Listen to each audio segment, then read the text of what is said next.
우리가 보통 복을 받았다라는 말을 할 때에 우리가 생각하는 것은 무엇이냐면 그 사람이 복을 받을 만한 어떤 일을 했다라는 데에 초점을 맞추는 것을 볼 수 있어요. 무엇인가를 했기 때문에 그 사람이 복을 받았다라고 생각하게 되는 것이죠. 그렇지만 더 중요한 것은 무엇이냐면 복을 주시는 분이 있다라는 사실을 아는 것이 더 중요하다라는 거예요. 그러니까 복을 주시는 분이 없으면 아무리 착한 짓을 하고 아무리 선한 일을 하고 아무리 훌륭한 일을 해도 복을 줄 수가 없다라고 말할 수밖에 없는 것이죠. 여러분, 회사에서 일을 잘하면 승진을 하거나 월급이 오르거나 특별수당이 나오는 것을 우리가 볼 수 있습니다.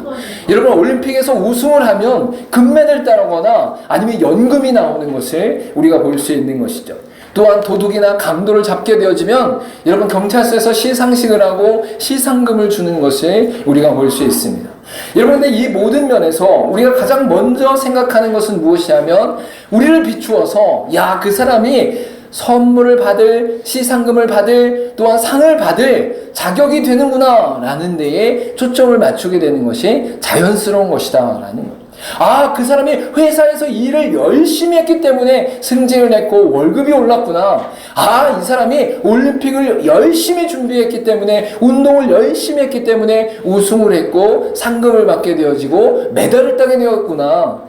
이 사람이 도둑을 잡았고 그 다음에 강도를 잡았기 때문에 선한 일을 하고 착한 일을 했기 때문에 경찰서에서 시상도 하고 시상금을 주기도 하는구나 라고 생각하게 되는 것이죠.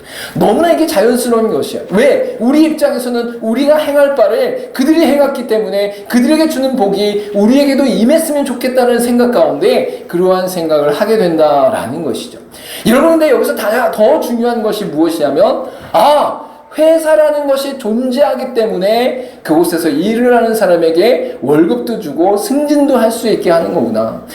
올림픽위원회가 있고 4년마다 올림픽이 열리기 때문에 운동을 열심히 하는 사람들이 우승도 할 수 있고 금메달도 딸 수 있는 것이구나.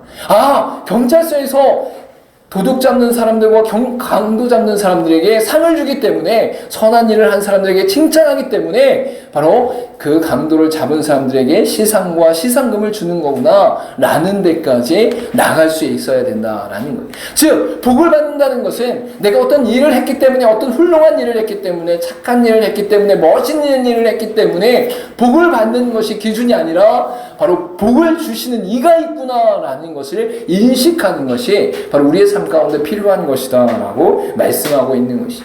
여러분, 이 땅의 사회와 윤리와 도덕과 관계 속에서는 사람들이 복을 주고 사람들이 상을 주고 사람들이 우리에게 무엇인가 허락하는 것을 볼 수 있어요. 여러분, 그런데 인생의 육신과 영혼에 대해서, 우리의 생명에 대해서는 이 땅의 사람들이 어떠한 것도 줄 수가 없는 것을 볼 수 있어요. 여러분, 이 땅에 사람들이 생명을 줄 수 있습니까? 이 땅에 사람들이 심장을 줄 수 있습니까? 이 땅에 사람들이 호흡을 줄 수 있습니까? 이 땅에 사람들이 태양과 구름과 자연과 모든 만물을 줄 수 있습니까? 여러분, 이 땅의 사람들이 영원한 생명을 줄 수 있습니까? 줄 수 없다라는. 그러니까 하나님만이 생명의 복이 되시고 복의 근원이 되시며 우리 가운데 생사화복을 주장하시는 능력이 하나님께만 있다라는 것이 바로 성경의 관점이다라고 말씀하고 있는 것이죠. 여러분, 본문의 말씀을 통해서 하나님께서 모세를 통해 말씀하실 때에 바로 하나님의 복이 그들 가운데 나타나는 것을 볼 수 있습니다. 모세를 통해 여호와의 축복이 드러나는 배경 가운데는 바로 출애굽 가운데 시내산 언약을 맺은 것이 바로 배경이 되는 것을 볼 수 있어요. 즉, 십계명을 비롯한 율법을 온 이스라엘 백성들과 맺은 것을 통해 언약 백성들을 향해 축복하시는 것이 하나님의 복의 근원이 되어지고 근본이 되어진다라고 말할 수 있는 것이죠. 우리 출애굽기 19장 3절부터 6절까지의 말씀을 큰 소리로 함께 읽어보도록 하겠습니다. 시작! 내가 애굽 사람에게 어떻게 행하였음과 내가 어떻게 독수리 날개로 너희를 업어 내게로 인도하였음을 너희가 보았느니라. 세계가 다 내게 속하였나니 너희가 내 말을 잘 듣고 내 언약을 지키면 너희는 모든 민족 중에서 내 소유가 되겠고 너희가 내게 대하여 제사장 나라가 되며 거룩한 백성이 되리라. 너는 이 말을 이스라엘 자손에게 전할지니라. 아멘. 하나님께서 이스라엘 백성들을 애굽 땅에서 구원해 내셨어요. 그래서 10가지 재앙과 유월절 사건과 홍해 사건들과 같이 하나님이 기적을 베푸시며 광야 가운데 이끄셨다라는 것이죠. 그리고 시내산 가운데 도착했을 때 하나님께서 이스라엘 백성들과 함께 시내산 언약을 맺으시게 되는 것을 우리가 분명히 알게 되는 것을 알 수 있습니다. 여러분, 시내산 언약은 바로 개인과 가족과 친척 가운데 맺었던 하나님의 언약이 더 확장되어져서 민족 가운데 하나님의 언약이 맺혀지는 놀라운 역사가 일어나는 것을 볼 수 있는 것입니다. 즉, 하나님께서 우리 가운데 하나님의 언약을 드러내시고 그 하나님의 언약이 나타나니까 그 언약을 통해서 하나님의 놀라운 축복이, 하나님의 놀라운 은혜가 우리에게 흘러들어오는 역사가 나타나게 되었다라고 성경은 말씀하고 있는 것이죠. 출애굽기 19장 4절 가운데 세계가 다 내게 속하였느니 너희가 내 말을 잘 듣고 내 언약을 지키면 너희는 모든 민족 중에 내 소유가 되겠고 라고 분명히 말씀하고 있는 것이죠. 즉, 하나님이 온 세상의 주관자 되셔서, 하나님이 온 세상의 통치자가 되셔서 하나님이 선택하신 그의 백성들이 하나님의 말씀에 순종하고 하나님의 언약을 잘 지키면 너희가 제사장 나라가 되어지고 복의 근원이 되어지고 거룩한 백성이 될 것이다 라고 분명히 말씀하고 있는 것이죠. 즉, 이스라엘 백성들에게 하나님이 복을 주신다라고 말씀하신 그 근거가 어디에 있다는 거예요? 하나님이 이 세상을 통치하시고 주장하시면서 복의 근원이 되어주시고, 또한 하나님께서 말씀하신 그 언약과 말씀 가운데 순종하는 자들과 그것을 지키는 자들에게 하나님이 복을 주시겠다라고 그 근거를 말씀하고 있는 것이죠.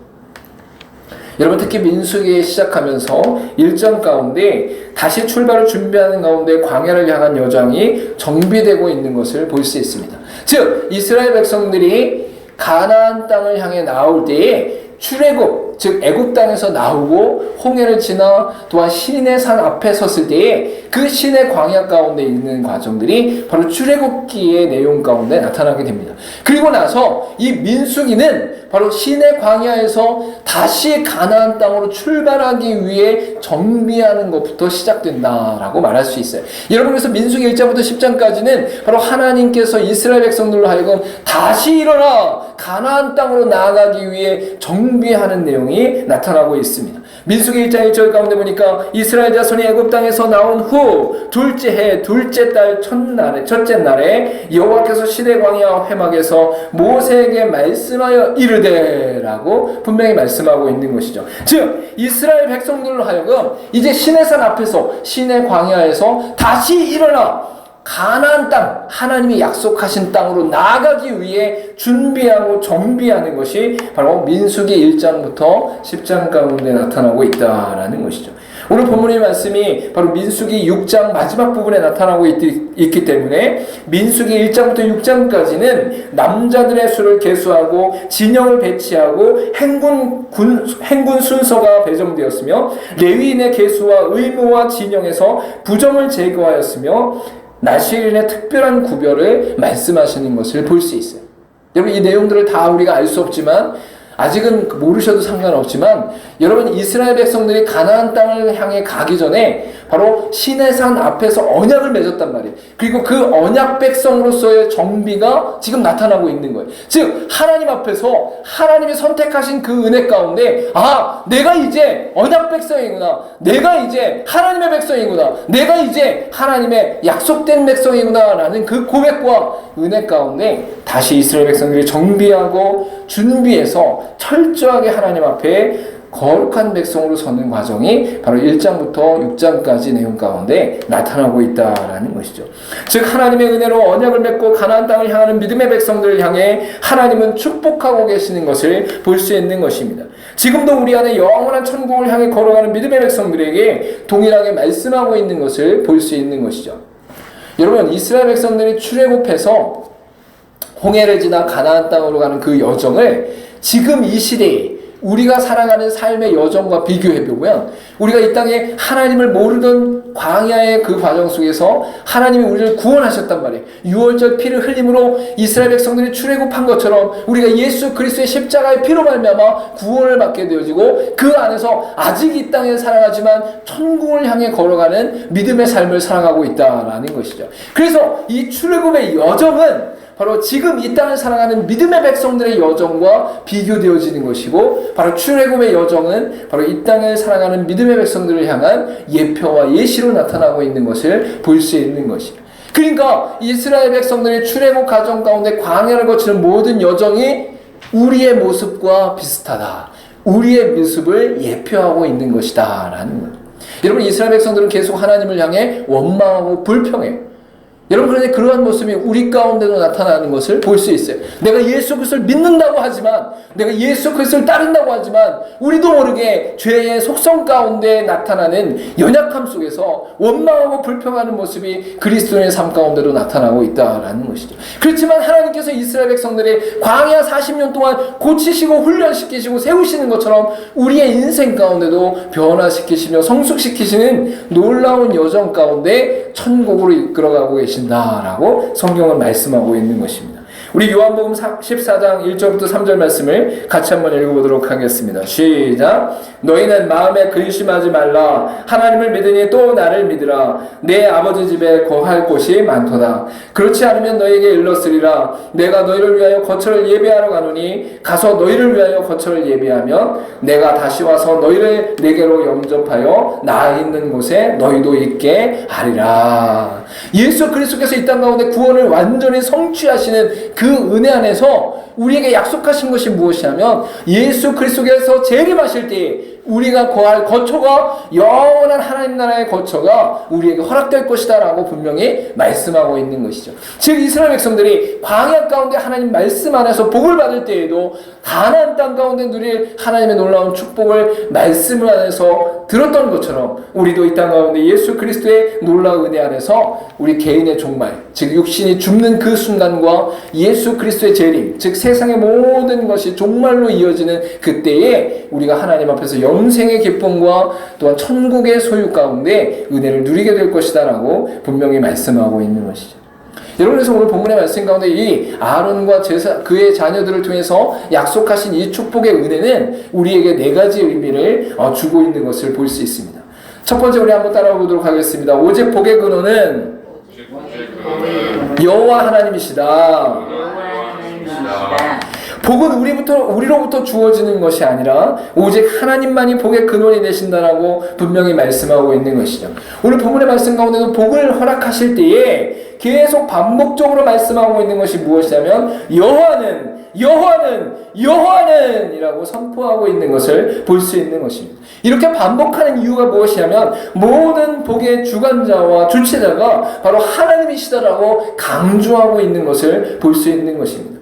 이 축복은 제사장들 스스로에게 권위가 있는 것이 아니라 바로 복의 근원자 되신 하나님으로부터 권위가 있다라는 것을 분명히 말씀하고 있는 것이, 이 땅에 예수 그리스도를 믿는 믿음의 사람들이 살아가는 모든 과정들 속에 바로 복이 누구로부터 왔는가를 명확하게 알아야 된다라는 것입니다.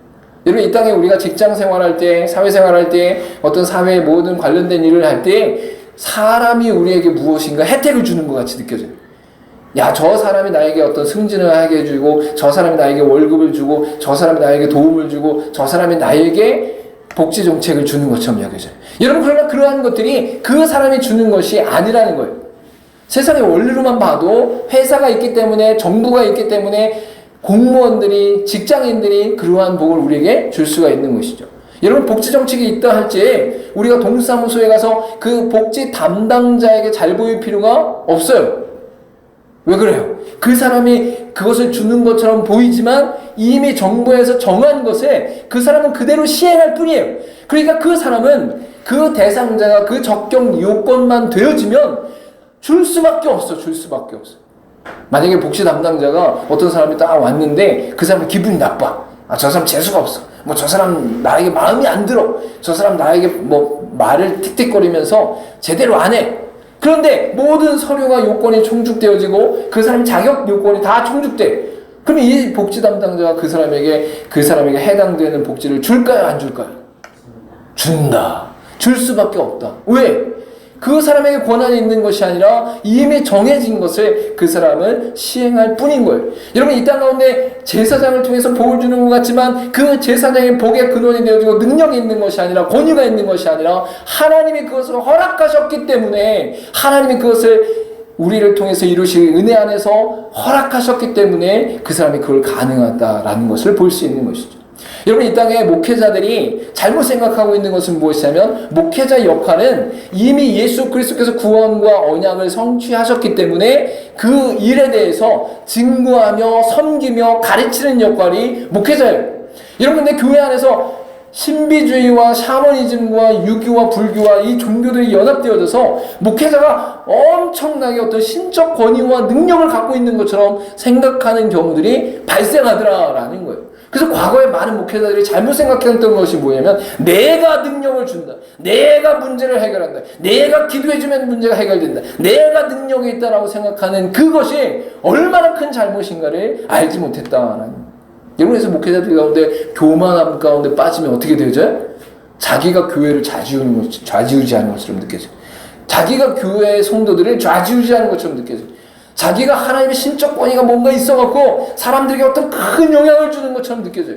여러분, 근데 그 사람은 청지기 역할을 할 뿐이에요. 종의 역할을 할 뿐이에요.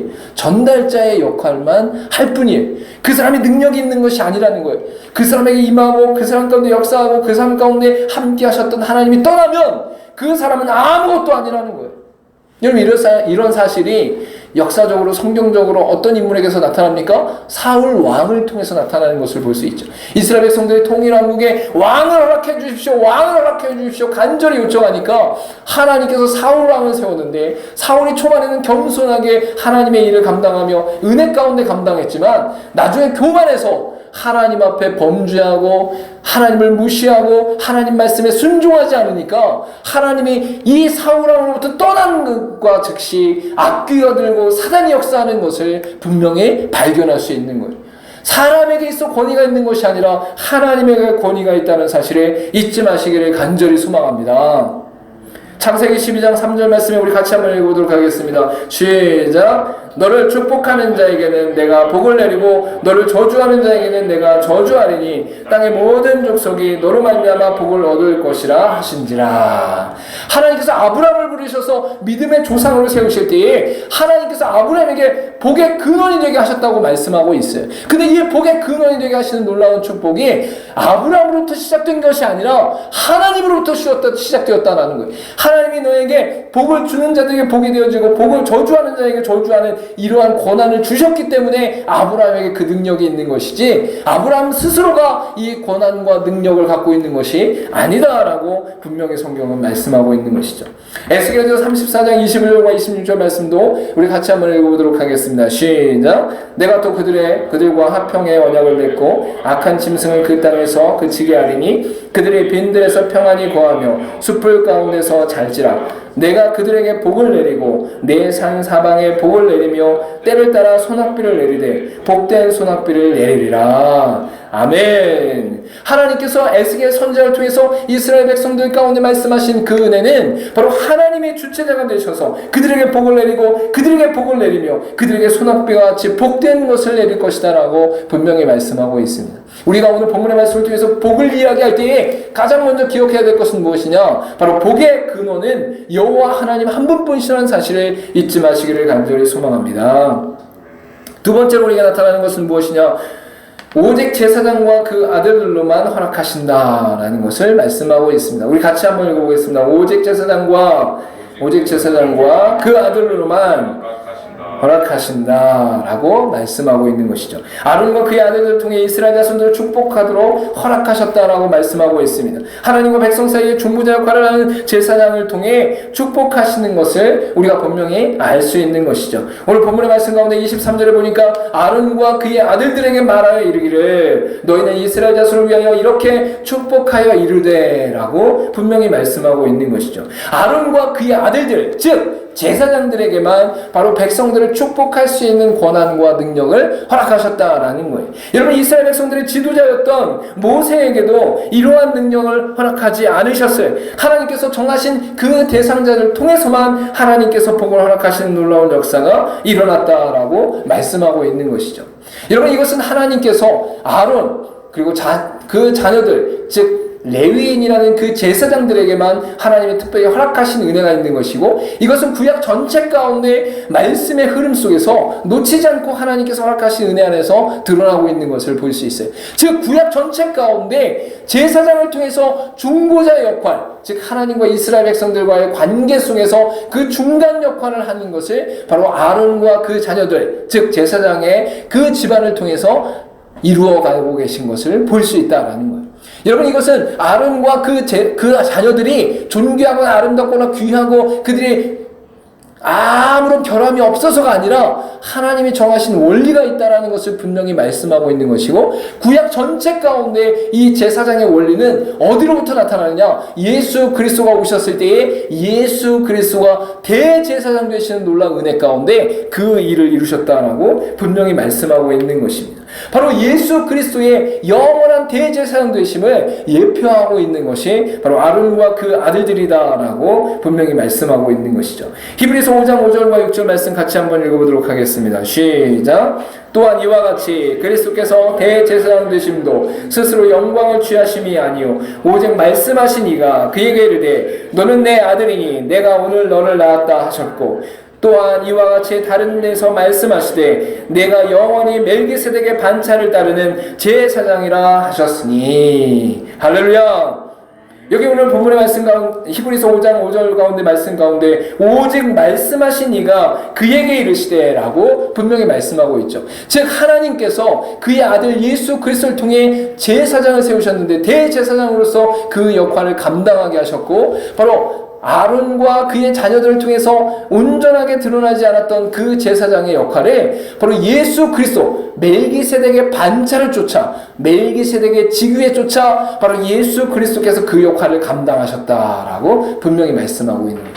여러분, 제사장은 어떤 역할을 하느냐? 이스라엘 민족의 죄를 다 가지고 동물들을 제사 드리는 과정들을 통해 지성소로 대제사장이 나갈 수 있는 은혜를 하나님이 허락하신 것을 볼 수 있어요. 즉 하나님의 임재와 이스라엘 백성들의 죄 가운데 제사장의 화목자로, 중보자로, 중간 역할자로 존재하고 있는 것을 볼 수 있는 것이죠. 이것이 구약 가운데는 완전하게 이루어지지 않았다라는 거예요. 아론과 그의 아들들이 있었지만 하나님 앞에 범죄하기도 하고 타락하기도 했다라는 것이죠. 그런데 예수 그리스도께서 이 땅 가운데 오셨을 때에 바로 하나님이시고 하나님의 아들이신 그 예수 그리스도가 완전한 중보자가 되셨다, 완전한 화목자가 되셨다라고 분명히 말씀하고 있는 것을 볼 수 있습니다. 곧 영원한 대제사장 되신 예수 그리스도를 통해 베푸실 은혜를 상징하고 있다라고 말씀하고 있는 것이죠. 오직 예수 그리스도만이 하나님과 우리 사이의 완전한 중보자 되심을 이루시기 위한 축복이 드러나는 통로였다라고 선포하고 있는 것입니다.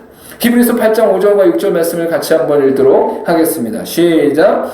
그들이 섬기는 것은 하늘에 있는 것의 모형과 그림자라. 모세가 장막을 지으려 할 때에 지시하심을 얻음과 같이 이르시되 삶과 모든 것을 산에서 내게 보이던 본을 따라 지으라 하셨느니라. 그러나 이제 그는 더 아름다운 직분을 얻으셨으니 그는 더 좋은 약속으로 세우신 더 좋은 언약의 중보자시라. 아멘. 구약 가운데 그 성막과 회막을 하나님이 짓게 하셨고 그 모든 모형을 말씀 가운데 짓게 하셨지만 그것이 모형과 그림자라는 것을 분명히 선포하고 있습니다. 그것이 모형과 그림자라는 것이 이제 지나갈 것이고 완전한 본체와 완전한 실체가 이 땅 가운데 오시는데 그 아름다운 직분을 얻고 좋은 약속으로 세우신 더 좋은 언약의 중보자가 바로 예수 그리스도시다라고 분명히 말씀하고 있는 거예요.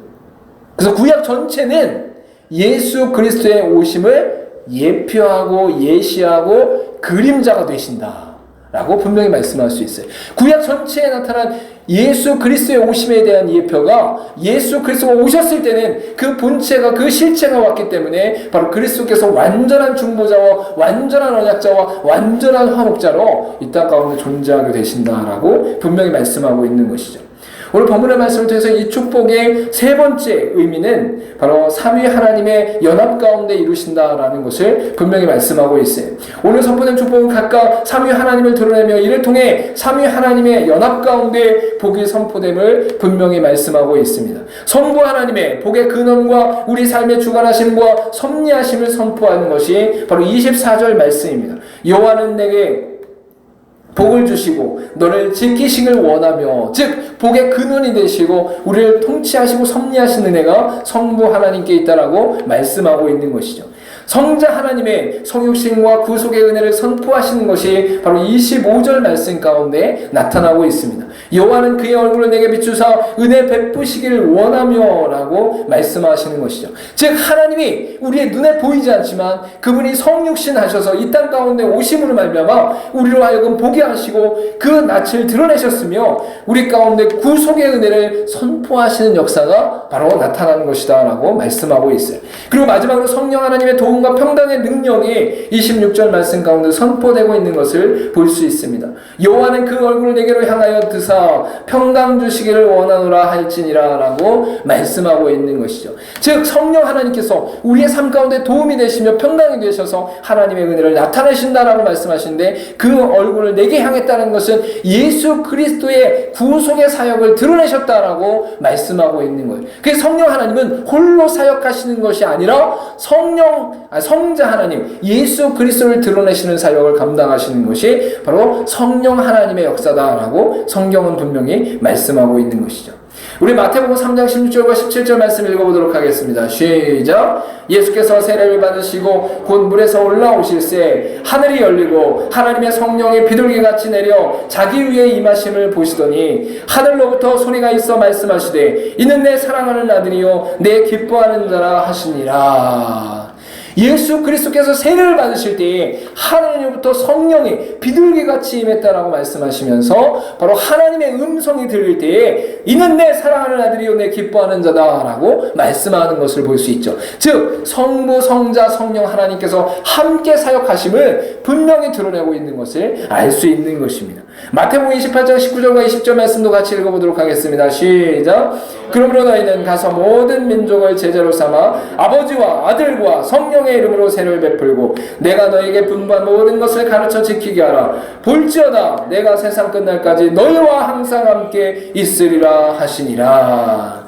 예수 그리스도께서 복음의 전파 마지막 말씀을 하실 때에 너희가 모든 민족을 제자로 삼아 모든 열방 가운데 복음을 증거하면서 아버지와 아들과 성령의 이름으로 세례를 베풀어라 라고 말씀하고 있는 것이죠. 즉 삼위일체 하나님, 한 분 하나님이시지만 삼위격으로 존재하시는 하나님의 존재를 이 땅 가운데 나타나고 있는 것을 볼 수 있습니다. 오늘 축복의 내용도 또한 하나님의 성경 전체의 역사 가운데 일하실 때에도 삼위일체 하나님으로 우리 가운데 역사하심을 분명히 말씀하고 있는 것이죠.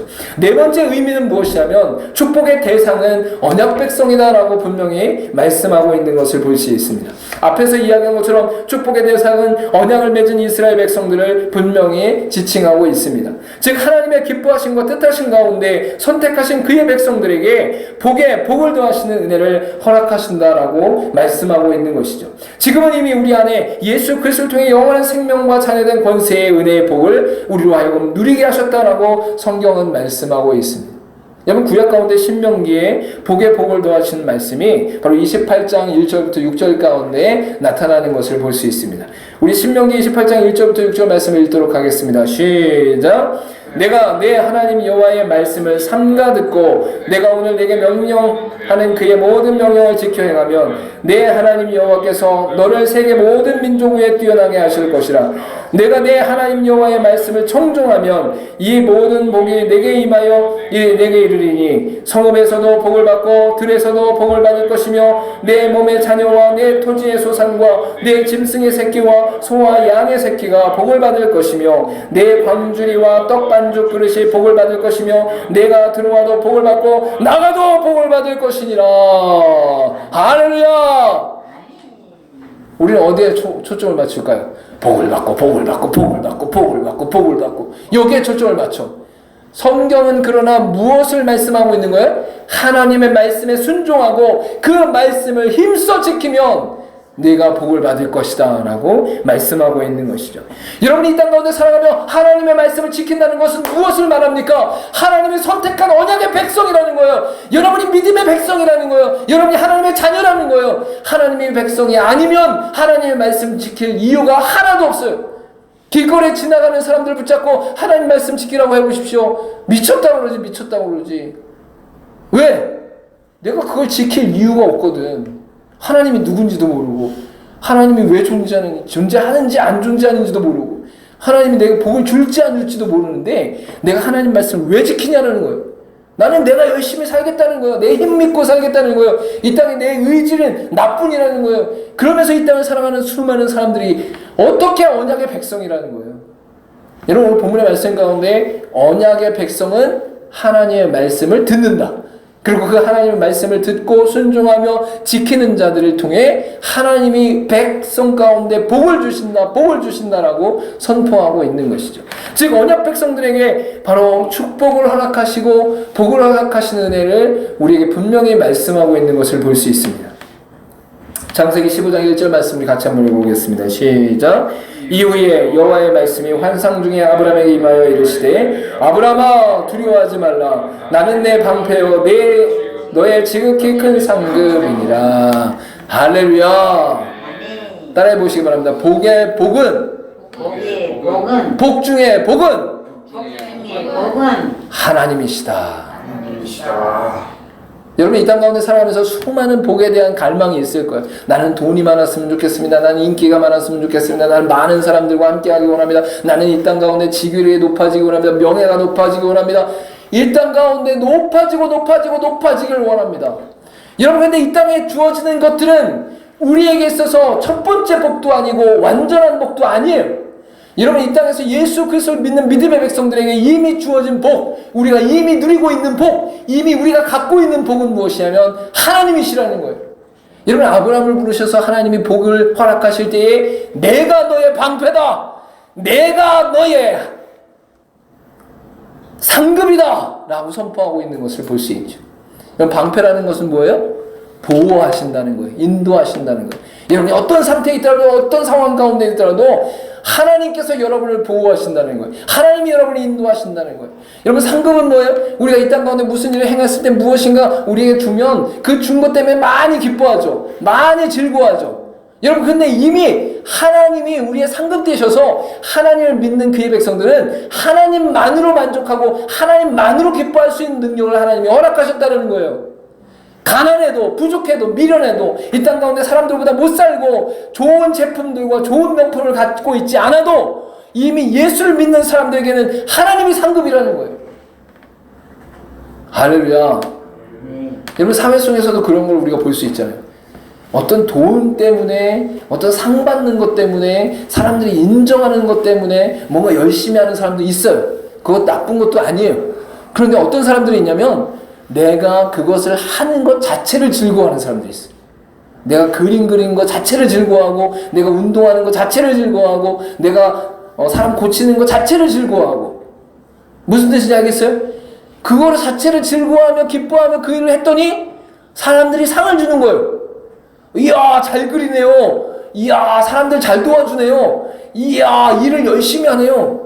그 일 자체가 즐겁고, 어떤 그림 자체를 즐겁게 하고, 어떤 만드는 것 자체를 즐거워하고, 사람 병 고치는 거 즐거워하고, 사회 정의를 세우는 걸 즐거워하면서 그 일을 그냥 기쁨을 했는데 사람들이 막 상을 주더라는 거예요. 이 사람에게는 그 상이 의미가 별로 없어, 사실은. 왜? 그 일 자체를 하는 것에 기쁨을 누리고 있기 때문에 어떤 상을 준다는 게 별로 의미가 없다는 거예요. 다 이런 거 안 해봤나 봐. 별로 공감을 안 해. 여러분, 진정한 예술가는 자기가 그 미술품 자체의 그림에 자신의 이 의미와 인격과 삶과 메시지를 담는 데에 모든 집중한 것 자체에 의미가 있다고, 기쁨이 있다고. 에? 그걸 누가 사람이 와갖고, 야, 잘 그렸네요. 뭐, 색감이 좋네요. 뭐, 야, 이런 어떤 의미를 담고 있나봐요. 막 칭찬해 주거나. 아니면 그 그림 자체를 가지고 사람들이, 야, 이 그림은 잘 그렸으니 최우수상을 주겠습니다. 대상을 주겠습니다. 이런 게 별로 의미가 없다고요. 예수 그리스도를 믿는 사람들은 이미 하나님, 그 하나님께서 우리에게 행하신 예수 그리스도의 십자가의 죽으심과 부활하심에 이미 완전한 복이라는 거예요. 이 땅에 그 무엇으로 바꿀 수 없다라는 거예요. 그래서 예수 믿는 것 자체가 복이기 때문에 예수 믿고 나서 예수 믿었더니 돈이 많이 생겼어요. 예수 믿고 났더니 건강이 많이 생겼어요. 예수 믿고 났더니 사업이 잘 돼요. 예수 믿고 났더니 자녀들이 잘 돼요. 예수 믿고 났더니 이 땅에 복을 누려요. 이게 별로 중요하지가 않다라는 거예요. 안 믿는 눈치, 안 믿는 눈치. 하나님을 만나면 하나님이 얼마나 큰 복인가, 복의 근원 되시는가, 복 자체이신가를 누리게 된다라는 거예요. 그래서 오늘 본문의 말씀 가운데 이스라엘 백성들에게 선포하신 그 의미 가운데 일어날 의미가 담겨져 있다. 첫 번째는 오직 복의 근원은 여호와 하나님이시다. 둘째는 오직 제사장과 그의 아들로만 허락하셔서 예수 그리스도의 오심에 대해 예표하셨다. 셋째는 삼위 하나님 연합 가운데 이루고 계신다. 네 번째는 축복의 대상은 바로 언약 백성이다 라고 말씀하시며 그 복은 오직 하나님이 완전한 복이시다 라고 말씀하고 있는 것이죠. 물론 예수 그리스도를 믿고 나서 우리의 삶 가운데 복된 일들이 많이 생길 수 있어요. 하나님이 허락하신 은혜 가운데 부어진 은혜들이 있다라는 거예요. 외적인 복들이 있을 수 있다라는 거예요. 그러나 믿음의 백성들은 그 믿음 안에서 하나님의 복이시라는 사실, 하나님이 나의 방패가 되시고 하나님이 나의 상급이 되신다는 사실을 잊지 말아야 된다라고 성경은 말씀하고 있는 것이죠. 저와 여러분이 이 땅을 살아가면서 진정한 복의 의미를 잘 기억하고 잊지 않기를 간절히 소망합니다.